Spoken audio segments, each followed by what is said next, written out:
खोपोली शहरात हरवलेले मोबाईल पुन्हा मिळाल्याने तब्बल 40 नागरिकांच्या चेहऱ्यावर आनंद फुलला आहे.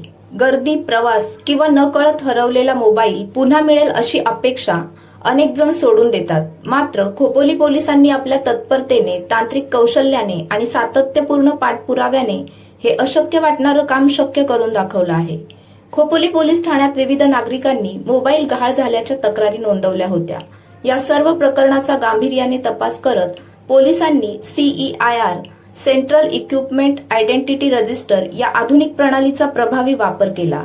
तांत्रिक विश्लेषण, माहिती संकलन आणि सातत्यपूर्ण शोध मोहीम यांच्या मदतीने तब्बल 8,24,000 रुपये किमतीचे 40 मोबाईल फोन शोधण्यात पोलिसांना यश आलं. विशेष म्हणजे मोबाईल केवळ रायगड जिल्ह्यातच नव्हे तर महाराष्ट्रातील विविध भागांसह इतर राज्यांमध्येही वापरात असल्याचे तपासात समोर आलं आहे. तरीही पोलिसांनी हार न मानता तांत्रिक समन्वय आणि कौशल्याच्या जोरावर सर्व मोबाईल हस्तगत केले. दिनांक 23 मे रोजी खोपोली पोलीस ठाण्यात आयोजित कार्यक्रमात हे मोबाईल त्यांच्या मूळ मालकांकडे सुपूर्द करण्यात आले. हरवलेली मौल्यवान वस्तू पुन्हा मिळाल्याने नागरिकांनी पोलिसांचे मनापासून आभार मानले. अनेकांच्या चेहऱ्यावर समाधान आणि आनंद स्पष्ट दिसत होता.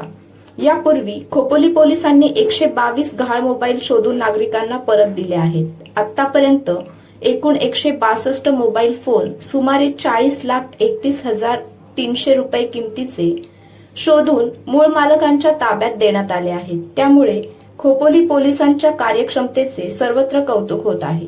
ही उल्लेखनीय कामगिरी रायगड जिल्ह्याच्या पोलीस अधीक्षक आंचल दलाल, अपर पोलीस अधीक्षक अभिजित शिवथरे आणि उपविभागीय पोलीस अधिकारी डॉक्टर विशाल नेहुल यांच्या मार्गदर्शनाखाली पार पडली.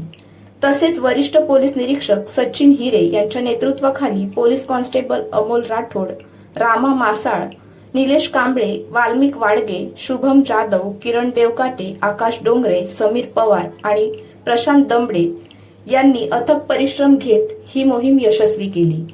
जनतेचा विश्वास, पोलिसांची तत्परता आणि तंत्रज्ञानाचा प्रभावी वापर खोपोली पोलिसांनी पुन्हा एकदा सिद्ध करून दाखवलं.